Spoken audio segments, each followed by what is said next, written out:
comment allez-vous? J'espère que vous allez bien. Alors je suis contente d'être de retour pour vous présenter ce que je vais lire, ce que je pense pouvoir lire au mois d'avril. Donc si vous ne le savez pas, le mois d'avril c'est un mois super important pour moi et encore plus cette année, malgré voilà, quelques petits couacs qu'il y a eu pendant, enfin voilà, jusque là, depuis le début de l'année jusque là. Mais je suis quand même contente, reconnaissante d'être là et de pouvoir lire, partager quelques fois avec vous, même si c'est pas tout le temps évident. Et j'espère que tout pourra se passer très bien à l'avenir et que je pourrai faire tout ce que j'avais envisagé, tout ce que je voulais faire, tout ce que je voulais vous proposer, parce que j'ai pas pu malheureusement. Mais bon, sans plus tarder, on va commencer parce que j'ai quelques ouvrages que j'aimerais vraiment beaucoup lire. Je vous dirai pour quelles raisons et puis je vous les montrerai évidemment. Alors, le premier ouvrage que je souhaite lire, alors ce mois-ci j'ai beaucoup choisi d'hommes, on va dire, parce que en janvier, février, enfin au début du mois, on va dire les 3 premiers mois, j'ai lu beaucoup de femmes. Mais là, il y a une majorité d'hommes. Mais bon, c'est juste une petite remarque en voyant tout ça. Alors, j'ai prévu de lire quand même une femme. Donc, c'est No Home de Yaa Gyasi. Comme ça. Donc, Homegoing, je crois, en anglais. Donc, ici, j'ai la version poche. Donc, le livre de poche. Donc, c'est un ouvrage que j'ai vraiment envie de lire. Et peut-être que je vais enchaîner dans les mois à venir ou par la suite avec son second que j'ai quelque part. Donc je lis cet ouvrage pour le club de lecture de Capucinette sur Instagram. Donc c'est Capucinette, je vous mettrai tout ça ici aussi en barre d'infos. Et c'est Lire avec Capucinette, donc c'est une jeune femme qui vit en Haïti, une booktubeuse, bookstagrammeuse haïtienne qui propose de lire en fait de la littérature afro-caribéenne, beaucoup de young adultes, c'est pas trop mon truc donc c'est pour ça que je me suis inscrite, et de la littérature en général afro-caribéenne. Donc voilà, c'est pour ça que j'ai ce livre dans ma pile à lire, on va dire. 18e siècle, Côte de l'Or, au plus fort de la traite des esclaves, né en pays Fanti et Ashanti, Efia et Si sont demi-sœurs mais ne se connaissent pas.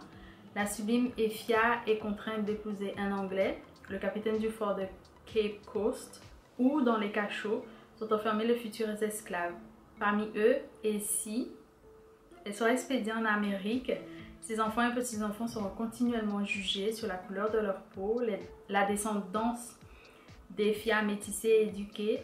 La descendance d'Efia métissée et éduquée perpétuera le commerce triangulaire familial et devra survivre dans un pays meurtri pour des générations. Yaa Gyasi nous conte le destin d'une famille à l'arbre généalogique brisé par la cruauté des hommes, un voyage dans le temps inoubliable. Ensuite, pour mon club de lecture à moi, on passe au deuxième tome de Jacques-Stéphane Alexis, parce que pour le centenaire de son anniversaire, donc s'il était encore en vie, il est né le 22 avril, il aurait eu 100 ans. Il est également mort en avril, on ne sait pas quand, on a juste retrouvé son corps, mais bon bref. Donc cette année c'est l'année de la belle amour humaine, et le deuxième tome, le deuxième ouvrage plutôt que je propose de lire est Les arbres musiciens.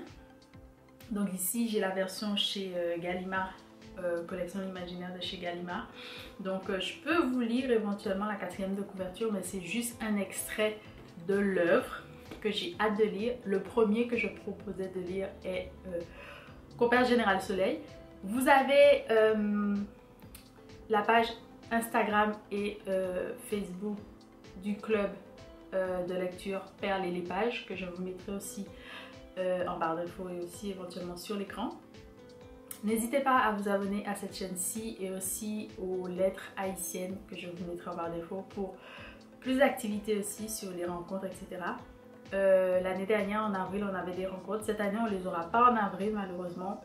Non seulement à cause de ce qui s'est passé au début d'année, mais parce que je dois attendre aussi d'autres choses pour préparer les lettres haïtiennes. Donc, on revient à celui-ci, donc les arbres musiciens. Je vais vous lire quand même la quatrième de couverture. Les pins se balancent haut dans le ciel, ils sifflent à perdre haleine et jettent leur mélodie sombre dans le grand jour qui rayonne sur la forêt. Gonaïbo et Harmonise, la main dans la main, s'en vont parmi les arbres, empoignés par la vaste voie des conifères. Ils courent et s'emplissent au passage les mains de fraises des bois et de mûres juteuses. Ivres, ils s'enfoncent au plus épais de la forêt. Soudain, ils s'arrêtent, écrasés par la merveille qui s'offre à leurs yeux. Devant eux s'étend une véritable muraille d'orchidées sauvages, une tapisserie aux 100 couleurs. Il y en a de toutes teintes, de toutes formes, les unes plus précieuses que les autres, unies, tigrées, avec des volutes d'étamines, des pétales ourlés, spatulés, frisés, des yeux bridés et souriants, des bouches rouges et baies, des dents ivoirines. Donc c'est un extrait, j'espère retrouver cet extrait très bientôt parce que je vais commencer dans pas longtemps, je pense. Ensuite, un autre ouvrage, donc tous les autres ouvrages que vous allez voir, ce sont des ouvrages pour la scène littéraire, le prix des Afriques. Je ne suis pas jurée, mais cette année, j'ai juste voulu lire des ouvrages parce que j'en avais déjà lu énormément depuis 2021. Donc c'était des ouvrages qui étaient en présélection depuis 2021. Et je vois que la sélection finale est quasiment la même, mais que moi je voulais lire pour avoir cette expérience d'être au cœur du prix des Afriques. Donc j'aimerais lire ce mois-ci Dans le ventre du Congo de Blaise Ndala.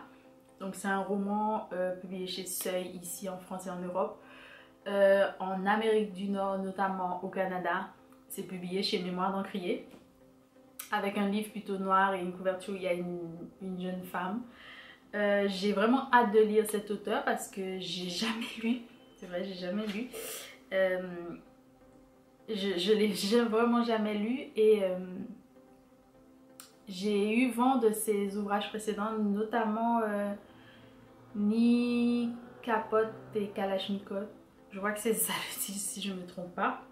Et ici, on est en avril, donc c'est pour ça que j'ai laissé cet ouvrage pour le mois d'avril. J'aime bien un peu coïncider parfois les choses, même si quelquefois ça n'a rien à voir. Mais ça tombe comme ça, donc voilà. La première fois, c'est avril 1958, lorsque s'ouvre l'exposition universelle de Bruxelles. Robert Dumont, l'un des responsables du plus grand événement international depuis la fin de la Seconde Guerre mondiale, a fini par déposer les armes face aux pressions du Palais Royal. Il y aura bel et bien un village congolais dans l'un des 7 pavillons consacrés aux colonies. Parmi les 11 recrues mobilisées au pied de l'Atomium pour se donner en spectacle figure la jeune Tchala, fille de l'intraitable roi des Bakuba. Le périple de cette princesse nous est dévoilé, de son Kasaï natal à Bruxelles en passant par Léopoldville jusqu'à son exiliation forcée à Expo 58 où l'on perd sa trace. Été 2004, fraîchement débarquée en Belgique, une nièce de la princesse disparue croise la route d'un homme hanté par le fantôme du père. Il s'agit de Francis Dumont, professeur de droit à l'Université libre de Bruxelles. Une succession d'événements finit par leur dévoiler le secret emporté dans sa tombe par l'ancien sous-commissaire d'Expo 58. D'un siècle l'autre, le roman embrasse la grande histoire pour poser la question centrale de l'équation coloniale, le passé peut-il passer? Donc voilà. Et le livre dont je parlais, oui, c'est Sans capote ni Kalachnikov, plutôt. Voilà. Ensuite, l'autre ouvrage que je souhaite lire, c'est un ouvrage qui a eu le prix Voix d'Afrique, que j'ai pas eu l'occasion de lire. D'ailleurs, j'ai pas lu celui de l'année précédente. Je verrai si je peux enchaîner tout cette année avant que l'autre prix arrive. C'est l'ouvrage de Fan Atiki, 1572. aux éditions donc JC Lattès. Donc c'est cet ouvrage-ci. Je vais vous lire aussi la 4e de couverture comme j'ai pu le faire jusque là plus ou moins. C'est pas grave. La cave 72 Interbar de Brazzaville, refuge idéal pour boire, discuter d'amour et de livres et pour oublier un quotidien gouverné par l'absurde. Verdas, Ferdinand et Didi, 3 jeunes, s'y retrouvent chaque soir. Mais quand un complot politique qui implique un ancien ministre, un colonel, plusieurs hommes de main éclate, le guide providentiel fait d'eux des coupables et de la cave 72 un repère d'opposants. Ils deviennent des héros malgré eux. Face à l'injustice de leur arrestation, le peuple se soulève, brave l'armée et se met à espérer. Un premier roman qui mêle enquête et satire, où l'humour et la poésie tiennent une place centrale, porté par un style magnifique qui rappelle le choc littéraire que fut Vercassé d'Alema Bankou et Trame 83 de Fiston Monza Mudjila, que j'ai pas, j'ai la dose du vilain je crois. Trame 83, je l'ai pas lu, je sais pas si je l'ai quelque part à la maison, mais je pense pas. Donc voilà, ça me fait hyper plaisir. Et enfin, le dernier ouvrage que je souhaite lire ce mois-ci, si toutefois j'y arrive, parce que ça fait quand même beaucoup de choses, c'est Grand-mère 19 et le secret du soviétique, aux éditions Métayer, de Onjaki. C'est un ouvrage qui se présente comme ceci, que j'avais toujours voulu lire, mais que j'ai pas lu. Ici, on part du portugais en Angola. Donc, dans une banlieue de Luanda, près d'une petite plage, grand-mère 19, on l'a amputée d'un orteil, s'occupe de toute une bande de gamins curieux et débrouillards, amateurs de baignade et de fruits chapardés. Des coopérants soviétiques construisent un mausolée gigantesque pour la momie de Agostinho Neto, le père de la Révolution. La guerre civile est terminée. Ils vont moderniser le quartier si bien situé au bord de la mer. L'un des officiers est ami de la grand-mère. Sa maison a toujours de l'électricité grâce à la dérivation qu'il y a installée. Il souffre de cette chaleur, de ce sommeil impitoyable. Il rêve des hivers russes. Les enfants ne veulent pas qu'on touche à leur quartier. Ils prennent les choses en main pour pouvoir continuer à plonger dans la mer pour pousser des cris bleus. Un roman au charme plein d'humour, une guerre des boutons tropicale et une traversée de l'histoire de l'Angola. Quelques fantômes discrets, le tout servi par une écriture élégante, poétique et ironique, un régal de lecture. Ça, j'ai vraiment hâte de le lire. J'ai pas lu La guerre des boutons, j'ai regardé, je crois plusieurs fois. Voilà.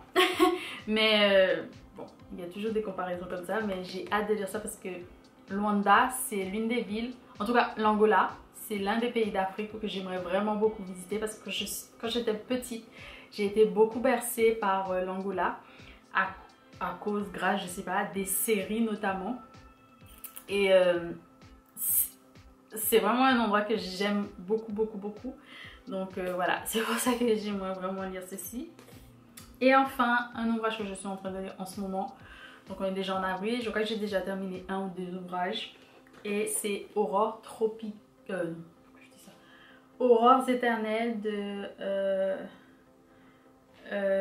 Kevin Boyer, JR Kevin Boyer. Donc c'est un ouvrage auto-édité que j'avais déjà commencé, que j'avais abandonné et que je recommence. Voilà, on verra comment ça se passe. Malheureusement, ça m'arrive d'avoir beaucoup d'abandons et au lieu de ne pas donner la chance vraiment à l'ouvrage et juste abandonner, je préfère prendre mon temps et recommencer. Donc voilà, c'est tout ce que j'ai à vous dire pour le mois d'avril, c'est déjà pas mal. N'hésitez pas à me dire ce que vous avez lu parmi tous les ouvrages que j'ai ici, ce que vous avez l'intention de lire au mois d'avril, est-ce que vous participez à des lectures communes ou à des clubs de lecture. Et puis voilà, je suis contente de vous faire cette petite vidéo, de vous avoir fait cette petite vidéo. N'hésitez pas à vous abonner, à partager et surtout à me laisser un petit commentaire, à liker. Ça m'aiderait vraiment énormément déjà pour faire plus de partage, pour mettre mon contenu en avant. Et puis vous abonner aussi pour voir quand les vidéos quand je mets une nouvelle vidéo en fait, quand les vidéos sont publiées. Et voilà, je vous remercie et je vous dis à très bientôt pour de nouvelles aventures ensemble. Bisous.